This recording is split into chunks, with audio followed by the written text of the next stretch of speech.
Arranca el podcast de CESBIMAP. Bienvenido al canal de podcast de CESBIMAP, donde te acercamos todo lo que debes saber sobre el mundo del taller, la postventa, la innovación, los seguros y mucho más. Arranca CESBIMAP. Bueno, pues hoy arrancamos con una pregunta. ¿La reparación de las baterías de alta tensión es una alternativa a la sustitución completa de este componente en vehículos eléctricos? Bueno, está claro que es una solución alineada con los objetivos de la economía circular.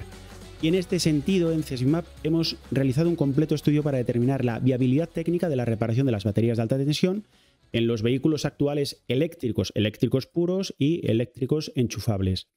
Y aunque hemos podido comprobar que en la mayoría de las baterías la reparación sí es técnicamente viable, mediante la sustitución del componente deteriorado, muchos fabricantes ni contemplan este proceso ni comercializan los recambios. Y de todo esto vamos a hablar hoy en estos micros con José María Miano, Chema, experto del departamento de movilidad CASE, y seguramente que te lo han dicho mil veces porque yo lo he escuchado por aquí. Chema es nuestro MacGyver. MacGyver es una referencia muy ochentera. No sé si tú verías la serie MacGyver, si sabes quién es MacGyver. Algún capítulo sí que suena, sí. ¿Verdad? Bueno, pues ya digo que es una referencia un poco caduca, ¿no? Pero vosotros y vosotras seguro que me entendéis cuando me refiero así a Chema. Bueno, pues Chema, bienvenido otra vez a estos micrófonos. Gracias. Bueno, hola. ¿qué tal? Si te parece, podemos empezar explicando, bueno, pues los distintos tipos de batería que se pueden montar en un vehículo, porque de manera sencilla, luego lo explicas tú, las podemos diferenciar por la tensión o por la composición química, ¿verdad? Sí, eso es bajo el punto de vista de un mecánico, por ejemplo. Un chapista, pues te diría una batería estructural o baterías no estructurales, pero bueno, bajo mi campo, el mecánico, eso es. Sería eso, una batería de alta tensión o baja tensión y luego la composición química. Las de alta tensión, pues en vehículo eléctrico hablamos de una tensión de 60 voltios para hacer esta división. A partir de 60 voltios, claro, alta tensión. Con 60 voltios o más sería alta tensión. Ajá. Y esto tiene que ver con el riesgo eléctrico. A partir de 60 voltios, pues bueno, ya hay un cierto riesgo de que si sufres una descarga, sufras daños. Pues claro, la intensidad que va a circular por tu cuerpo va a ser suficiente como para hacerte daño. Y bueno, en ese límite aparece en automoción en el reglamento 100. El reglamento 100 es el reglamento que hay para homologación, que no es un reglamento de riesgo eléctrico ni nada, simplemente sirve para que los fabricantes cumplan una serie de requisitos en la construcción de sus coches, de su sistema de alta tensión en sus coches. Y aquí en España, para riesgo eléctrico, tenemos otra normativa, que es el Real Decreto 614 de 2001, ¿vale? Que es hace ya unos años. Un Real Decreto que ya surgió hace unos años y no es específico de automoción. El problema es este, es una normativa que sirve para todo tipo de instalaciones y está evidentemente más centrada en las instalaciones domésticas de la red eléctrica que tenemos en casa o en España. Entonces no es muy útil o no es muy aplicable, quizás, no es muy aplicable, ¿no? Sí, para vehículo eléctrico, porque es otro tipo de instalación completamente diferente. Entonces la referencia entendemos que es el reglamento 100 al final, ¿no? Para esto sí, para automoción es el reglamento 100, aunque luego tienes que cumplir una serie de pautas que te marca el Real Decreto. Y una de las diferencias, por ejemplo, es el voltaje. En este Real Decreto, en el reglamento electrotécnico de baja tensión, se habla de otros voltajes. Por ejemplo, cuando en automoción hablamos de alta tensión, que es a partir de 60 voltios, en el Real Decreto estamos hablando de baja tensión, porque claro, lo que tenemos en casa se llama baja tensión. Un electricista habla de baja tensión. Correcto. Media y alta tensión, pues es en las redes de distribución. En casa tenemos baja tensión. Pues, por ejemplo, esto en ese Real Decreto es un poco diferente y claro, la nomenclatura no es igual, entonces pero bueno, hay que trabajar con las dos, con el reglamento 100 y el Real Decreto. En cuanto a tensión, entiendo que estos vehículos necesitan una tensión por encima de los 60 voltios para funcionar, ¿no? Pero también tenemos los de 48 voltios. ¿No? Bueno, ¿Cómo se hace esa diferencia? A ver, los de 48 voltios están justamente por eso, porque el reglamento 100 es el que te habla, el que te dice a partir de cuándo tienes que cumplir esos requisitos, una serie de requisitos. Pues por debajo de 60 voltios no los tienes que cumplir, no tienes que cumplir todos, ¿vale? Entonces, los fabricantes hacen vehículos de 48 voltios para bajar un poquito las emisiones y y poder pasar el límite de esos 95 gramos de CO2 que, bueno, a partir de ahí tienen multas y demás, pues para reducir poder bajar a ese límite, utilizan estos 48 voltios. Estos hibridación sistemas suave que llamamos. Sí, un mild hybrid o hibridación suave. Esos simplemente ayudan al motor en ciertas situaciones.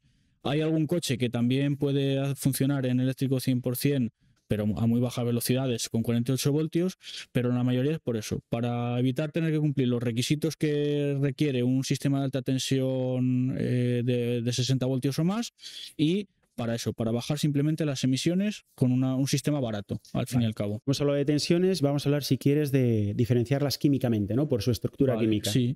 Otra clasificación sería en función de la composición química de las celdas. Estamos hablando, ¿vale? Aquí tenemos, pues, dos clasificaciones principales. Níquel hidrometálico, que son las que las que empezó a utilizar Toyota en el Prius, que bueno, esas ya están en desuso, pero todavía las podemos ver porque hasta 2019 Toyota estuvo utilizando ese tipo de celdas. Por lo cual son vehículos que siguen circulando. Sí. Aunque sea desde hace 30 años las ha estado utilizando, porque el Prius empezó en el 2000 o el 97, para ser exactos. Entonces, pues ya llevan unos años. Así que bueno. Pero todavía los vamos a seguir viendo, porque ya te digo, hasta 2019 se seguían fabricando coches con esta tecnología. Y luego tenemos las de litio-ion, que aquí ya tenemos dos grupos también.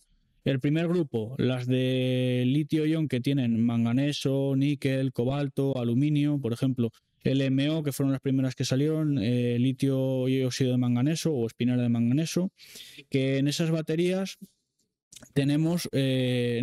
se basan en óxidos, ¿vale?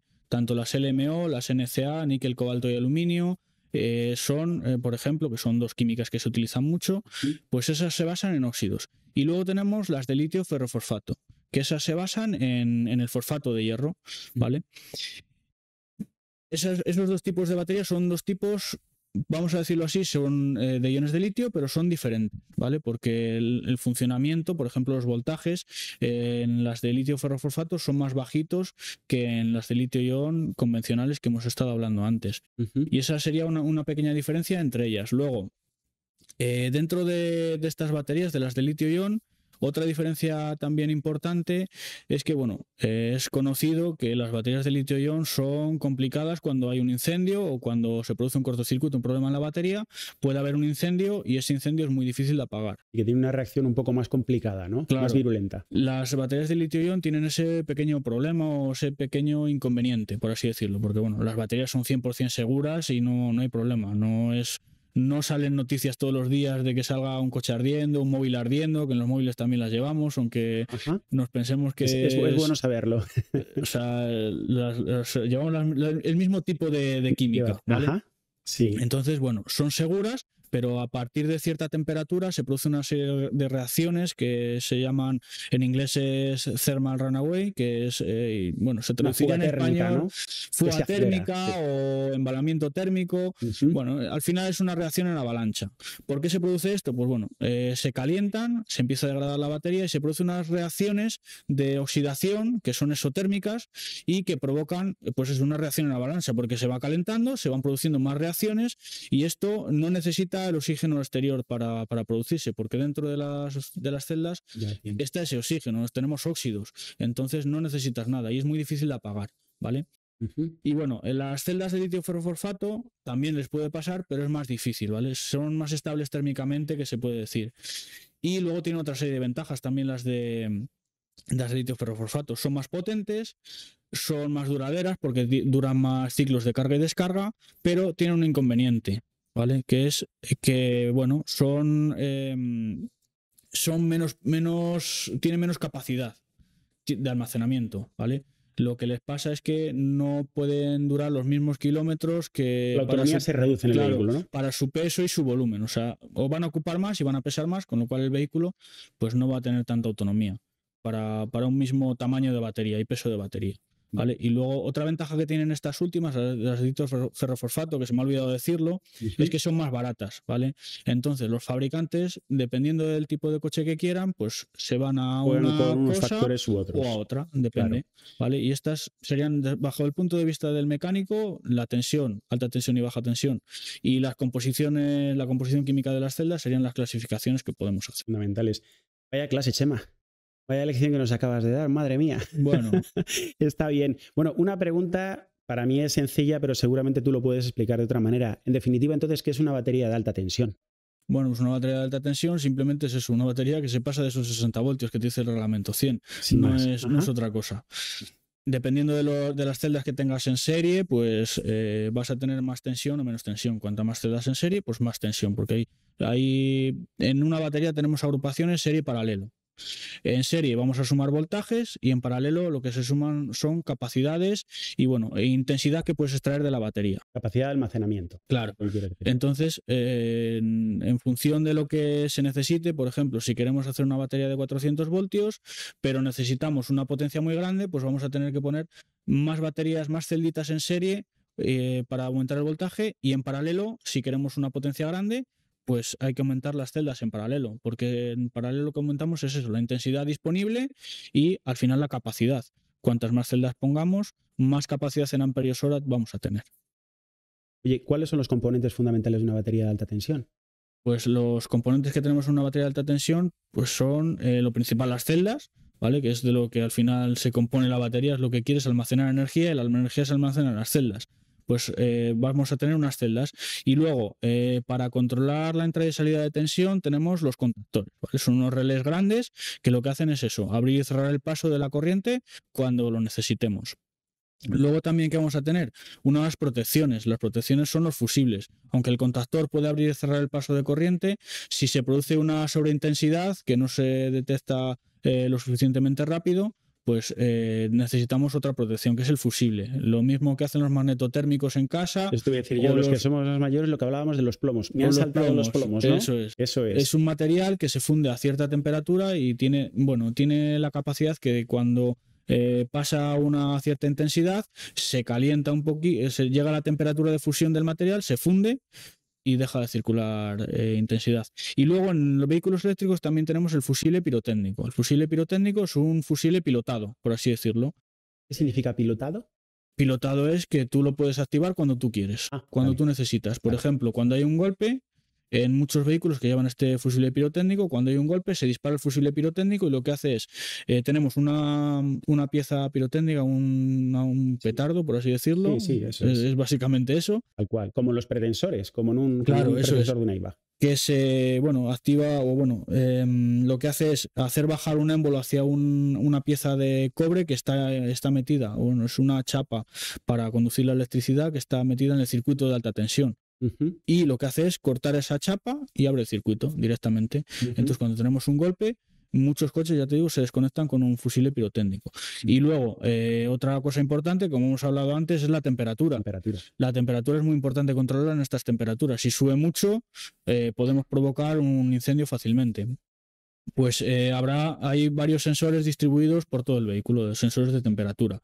Y luego también otra cosa importante es controlar los voltajes, sobre todo en las celdas de litio-ion y en las de níquel metal hidro también, pero bueno, las de litio-ion es más importante todavía por este riesgo que tenemos de incendio. Pues hay que controlar muy bien esos voltajes. Cuando nosotros cargamos y descargamos, como todas las celdas no son iguales, luego además también tenemos módulos y hay partes metálicas partes con diferente resistencia que lo que tienen las celdas entre medias, pues los voltajes se pueden desequilibrar. Y si se desequilibran, por ejemplo, cuando cargamos, podemos sobrepasar el voltaje máximo de las celdas. Si sobrepasamos el voltaje máximo de las celdas, podemos provocar un incendio. Cuando descargamos, pues pasa lo mismo. Alguna celda puede bajar por debajo del voltaje mínimo y se puede dañar. Entonces, pues hay que controlar también muy bien los voltajes. Has dicho una cosa ahí muy interesante, que todas las celdas no son iguales. Es decir, están fabricadas, pero no son todas iguales. Por mucho que quieras, es imposible fabricar dos cosas iguales. Por mucho que quieras, las puedes hacer muy parecidas, pero iguales. ¿Y esa gestión quién la realiza? Esa gestión la realiza una unidad electrónica que se llama BMS, Battery Management System, sistema de gestión de batería, ¿vale? Que es el encargado de medir las temperaturas, controlar los contactores, El pirotécnico no, el pirotécnico lo va a controlar la centralita de airbag normalmente, pero todo lo hace el BMS. Y además el BMS normalmente también hace otra tarea, que es medir la resistencia de aislamiento. La resistencia que tiene el circuito de alta tensión hacia el exterior, ¿vale? El circuito de alta tensión siempre va separado de chasis, no es como la batería de 12 voltios que la masa va conectada a chasis. El circuito de alta tensión siempre va separado. Y la resistencia de aislamiento la va a medir este BMS o un sistema auxiliar que va conectado al BMS. Acabas de hablar de la batería tradicional, por decirlo de alguna manera. Claro. Yo creo que nos has ido explicando muchas cosas, pero de manera sencilla, ¿qué diferencia una batería tradicional, la de 12 voltios, de este otro tipo de baterías? Bueno, pues una diferencia que hay es la función que tiene en el vehículo. La batería de 12 voltios en un vehículo es una batería auxiliar que sirve para alimentar todos los sistemas del vehículo. Y una batería de alta tensión, o las baterías que aparte de alta tensión se llaman también de tracción. Es una batería de tracción que sirve para el sistema de tracción. Vale, o sea, esa sería una diferencia. Y luego también una diferencia principal es la química de esas baterías. Para las baterías auxiliares, con una batería de plomo ácido, que es una tecnología bastante antigua, pues es suficiente. Pero para batería de tracción no es suficiente. ¿Por qué? Porque esa batería de plomo ácido, ya estamos viendo que hay plomo, eso va a pesar un montón. Entonces no vamos a poder hacer una batería de plomo si queremos que el coche haga 200 kilómetros, 300, 400, va a ser complicado. Entonces, pues esa sería una de las diferencias. Ok. Si te parece, hablamos del trabajo que hemos hecho, que me parece un trabajo espectacular de investigación y de experimentación. Fundamentalmente lo habéis llevado a cabo desde el departamento de movilidad, Case. A ti te he visto en muchas fotografías y en muchos artículos metiéndole mano ahí a las baterías, a un montón de baterías. Entonces, bueno, pues te pregunto, por sacar las principales conclusiones de ese estudio, yo creo que una de ellas es que algunos fabricantes sí que te permiten hacer esa reparación, otros no. La mayoría entiendo o creo que son los que no te permiten hacer ese tipo de reparaciones o no te facilitan algún método de trabajo y, bueno, y tampoco facilitan recambios. Cuéntanos. Bueno, pues las baterías se podrían reparar prácticamente todas. Hay algunas excepciones, por ejemplo... Técnicamente quieres decir que son reparables prácticamente todas, se podrían ¿no? reparar prácticamente. Hay algunas excepciones, por ejemplo, hay baterías que tienen un solo módulo, ¿vale? Los módulos son agrupaciones pequeñitas de celdas que hay dentro de la batería. Lo normal es que haya varios paquetes de celdas, o sea, varios módulos. Hay algunas baterías que no hay módulos. La batería se compone de un solo módulo. Entonces, si se rompe una celda, hay que cambiar la batería completa, no queda otra. En esas baterías, por ejemplo, ¿qué podríamos hacer? Pues sí que podríamos cambiar otros componentes, como los contactores, que los contactores pues tienen una vida útil y al final se van a deteriorar. Lo más probable es que se dañe la batería o se envejezca la batería antes que los contactores. Pero bueno, podría pasar que en algún caso, por algún defecto, se pueda dañar un contactor y haya que cambiarlo. Por ejemplo, eso. Luego, sensores de temperatura se pueden romper. Porque hay veces que los sensores pues se rompen, fallan y ya está. No, igual que no hacemos dos celdas iguales, los sensores pues hay veces que no tienen la calidad suficiente o bueno, pues como pasa en cualquier se estropean, las cosas se estropean. Eso es. Vale. Oye, ¿cómo se pueden comprobar los daños en una batería? ¿Hay que hacer un trabajo muy laborioso? ¿Desmontajes complicados? Pues depende de lo que sea. Cuando hablamos de un golpe, la mayoría de fabricantes tienen métodos para comprobar la profundidad de los daños. Porque, por ejemplo, lo que puede pasar en un golpe en los bajos es que eso obstruya el circuito de climatización, ¿vale? Las baterías normalmente van a tener un sistema de climatización, ¿vale? Las va a calentar cuando lo necesiten y las va a enfriar cuando los necesite. Pues si tenemos un golpe en los bajos, ese circuito hay veces que es líquido, otras veces es con un gas refrigerante como el del aire acondicionado, ¿vale? Es el mismo sistema, llevaríamos un evaporador ahí dentro, pues se puede obstruir cuando tenemos un golpe en los bajos. Suele ir por abajo y se puede obstruir. Pues los fabricantes te ofrecen un método para comprobar en función de las hendiduras o los daños que tengas por debajo, pues si se puede reparar o reutilizar esa carcasa, habría que cambiar la carcasa o la batería, dependiendo de lo que tenga contemplado el fabricante. Y luego para otras baterías como averías mecánicas, que se rompa un sensor, que se rompa un contactor, que se funda un fusible, que esto ya sería grave, habría que comprobar otras cosas fuera de la batería, pues ya habría que abrir la batería y dependiendo del fabricante pues te dejan abrir o otras veces no te dejan abrir nada o hacer nada dentro de la batería. Eso te iba a preguntar, ¿hay determinadas comprobaciones que requieren la apertura de la batería? Hay cosas que sí que requieren la apertura de la batería. Por ejemplo, lo que te digo, cambiar un contactor, eso está dentro de la batería. Cuando nosotros apagamos el vehículo, cuando lo ponemos fuera de tensión, lo ponemos en seguridad para trabajar, la batería se tiene que quedar contenida dentro de, o sea, la tensión se tiene que quedar contenida dentro de la batería. Y eso se hace a través de un contactor. Entonces, para cambiar un contactor habría que abrir la batería. Hay veces que tienes registros para ver ciertas cosas, pero hay otras veces que te toca abrir la batería al completo. Y si el fabricante no te deja o no tiene contemplado ese procedimiento, pues no lo puedes hacer. Oye, ¿qué le pasa a un vehículo de estos cuando lo metes en una cabina de pintura para secarlo después de una reparación? Pues no le pasa nada. No le pasa absolutamente nada, ¿no? Es eso. Vale, de hecho tenemos un paper fantástico en la web de CSVMAP donde hemos hecho las comprobaciones. Sí. Aquí en España se utilizan, bueno, en Europa yo creo, se utilizan temperaturas relativamente bajas, de 60 grados. Además, esos 60 grados no es que se ponga todo el coche a 60 grados. El aire entra caliente a esa temperatura. Entra por arriba y sale por abajo. Luego también podemos tener paneles endotérmicos que calientan la chapa directamente. Pues en esos casos, aquí por lo menos en España, no hay riesgo, porque lo que te digo, la temperatura entra por arriba, se va por abajo, la batería no se va a calentar. De hecho, estando al sol, en muchos casos alcanza más temperatura que en la cabina de pintura. Bastante más temperatura, con diferencia. O sea que... Oye, una pregunta. Si podemos decir que prácticamente todas las baterías tienen los mismos componentes, ¿por qué unos fabricantes te permiten o admiten esa reparación y otros no? Es decir, bueno, pues porque ellos consideran que a lo mejor es una reparación que no merece la pena o que tiene un riesgo demasiado elevado y no se puede hacer. También, ¿qué puede pasar? Pues puede pasar que ellos consideren que las celdas se han deteriorado en el golpe, por ejemplo. Hemos tenido un impacto fuerte y ellos consideran que las celdas se han podido deformar o se ha podido producir algún pequeño daño dentro de ellas y por seguridad no te dejan repararlas. Eso depende, ya te digo, del fabricante. Bueno, también creo que lo has comentado antes, que pueda ser que haya adhesivos, que la carcasa vaya pegada, claro, que la estanqueidad se haya producido. Claro. También depende del tipo de batería. Si tienes una batería de un solo módulo, si se ha roto alguna celda o se ha abollado la carcasa y ha llegado a tocar las celdas, pues no se va a poder reparar. Luego también puede pasar lo que tú comentas, que sea una batería que vaya cubierta de adhesivo o de un conductor térmico, que a veces son también adhesivos.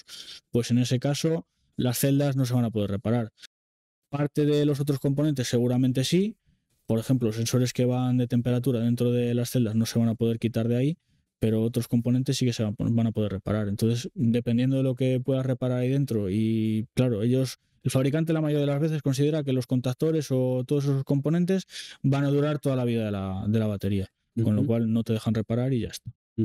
Después del estudio que hemos hecho, en tu experiencia, en la experiencia de CSVMAP, ¿qué tipos de daños podemos decir que son reparables? ¿Existe un límite?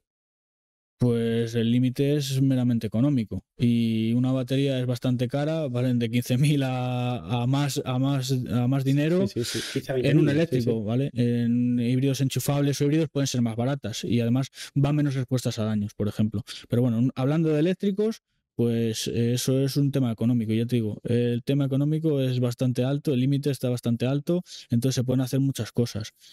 Por ejemplo, cambiar una carcasa pues sería totalmente viable, porque para llegar entre mano de obra y lo que te valga la carcasa, si tiene un precio razonable, pues podría hacerse perfectamente. No hay limitación, ahí la limitación económica no vas a llegar. Y luego, limitaciones técnicas, pues va a depender del tipo de batería. Si es una batería, como hemos comentado, que va sellada, que va toda embebida en un adhesivo, en un conductor térmico, o que es un solo módulo, pues ahí dependiendo de lo que haya que cambiar, pues se va a poder hacer o no. Pero técnicamente, prácticamente todas se podrían reparar. ¿Te atreves a dar un número de baterías que hayas abierto y desmontado? Bueno, tampoco muchas, pero bueno. Yo te he visto en muchas fotografías. No lo sé, igual 10 o 12, tampoco... Es un número muy importante, de diferentes fabricantes, evidentemente, claro, sí. y de diferente tipología. Sí. De muchos, no sé, de Renault, de Volkswagen, Tesla, tenemos aquí abajo una hora, Hyundai, mucha clase de vehículos. Sí. Vale, pues si te parece, como resumen, yo voy comentando algunos de los puntos principales que has ido comentando y si quieres añadir algo, pues perfecto.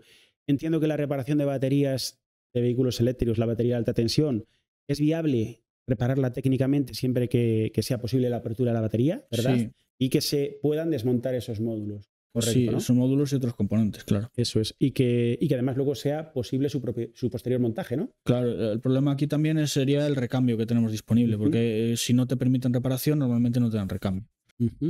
Vale, que muchos fabricantes no contemplan, lo has comentado, bueno, pues Sí. la reparación de las baterías y que tampoco suministran ese recambio y que tampoco en algunas ocasiones tienen previstos determinados métodos de trabajo. Claro. Esto que no permiten ese tipo de Claro. operaciones, ¿verdad? Y luego hay una cosa que me ha llamado mucho la atención y es que el mismo vehículo y la misma batería en un país es reparable, Sí, pero en otro país o para otro fabricante no, siendo el mismo tipo de batería, ¿verdad? claro, sí, puede ser. Eso puede ser por las normativas locales de cada sitio.